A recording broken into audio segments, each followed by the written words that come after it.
আগন্তুক অসম বিধানসভাৰ অধিৱেশনৰ লগত সংগতি ৰাখি কেইবাখনো নতুন আইন আজি কেবিনেটে অনুমোদন দিয়ে। আমাৰ অসমত এখন আইন আছে, Assam agricultural land regulation of reclassification and transfer for non agricultural purpose. এই অনুসৰি কৃষি মাটি আমি নন এগ্ৰিকালচাৰেল পাৰ্পাছলৈকে যদি ৰূপান্তৰ কৰোঁ তেতিয়াহ'লে জিলা আয়ুক্তৰ অনুমতি নিশ্চিতভাৱে ল'ব লাগে। আজি কেবিনেটে এটা এমেণ্ডমেণ্ট আনিছে যে এজন ব্যক্তিয়ে যদি নিজৰ কৃষি মাটিত ক্ষুদ্ৰ উদ্যোগ স্থাপন কৰিব খোজে, ক্ষুদ্ৰ বা খাদী উদ্যোগ বা ক্ষুদ্ৰ উদ্যোগ স্থাপন কৰিব খোজে, তেতিয়াহ'লে অনুমতি তাৰ বাবে স্বয়ংক্ৰিয় হ'ব। পৰ্টেলত গৈ তেওঁলোকে স্বয়ংক্ৰিয়ভাৱে অনুমতি ল'ব পাৰিব। তেনেকৈ নিজৰ এগ্ৰিকালচাৰেল মাটিত যদি ছ'লাৰ পেনেল লগাব খোজে তেতিয়াহ'লেও তাত জিলা আয়ুক্তৰ অনুমতিৰ পৰিৱৰ্তে পৰ্টেলত গৈ স্বয়ংক্ৰিয়ভাৱে অনুমতি ল'ব পাৰিব।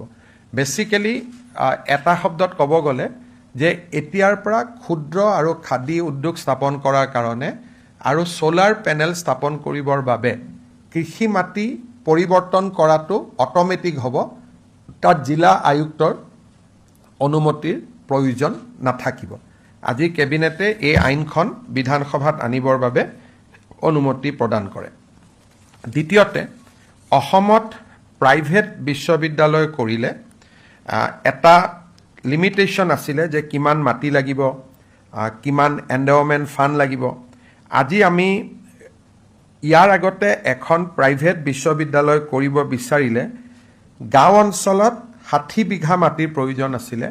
কেবিনেটে আজি তাক 35 বিঘালৈ কমাই লৈ আহে যাতে বেছিকৈ বেছি আমাৰ ইয়াত বিশ্ববিদ্যালয় স্থাপন হ'ব পাৰে। দ্বিতীয়তে, টাউন এৰিয়াত গুৱাহাটী বা যোৰহাট ডিব্ৰুগড়ত যদি কোনোবাই প্ৰাইভেট বিশ্ববিদ্যালয় কৰিব খোজে, সি মাটিৰ প্ৰয়োজনীয়তা আগতে 10 বিঘা 30 বিঘা আছিলে, এতিয়া 7 একৰ মানে 21 বিঘালৈকে আমি কমাই লৈ আহোঁ যাতে অসমত এনেকুৱা ধৰণৰ বিশ্ববিদ্যালয় স্থাপন কৰাত অসুবিধা নহয়গৈ। গাঁও এৰিয়াত 60 বিঘাৰ পৰা 30 বিঘালৈ, টাউন এৰিয়াত 30 বিঘাৰ পৰা 21 বিঘালৈ ব্যক্তিগত বিশ্ববিদ্যালয় স্থাপনৰ বাবে মাটিৰ প্ৰয়োজনীয়তা আজি কেবিনেটে কমাই আনে আৰু এই সংক্ৰান্ততো আছাম প্ৰাইভেট ইউনিভাৰ্চিটি সংশোধন বিধেয়ক বিধানসভাত উপস্থাপন কৰা হ'ব। তেনেকৈ প্ৰাইভেট স্কুল স্থাপনৰ ক্ষেত্ৰতো আগতে যিখিনি মাটিৰ প্ৰয়োজনীয়তা আগতে আছিলে যে নগৰ অঞ্চলত 2 বিঘা আৰু গাঁও অঞ্চলত 6 বিঘা।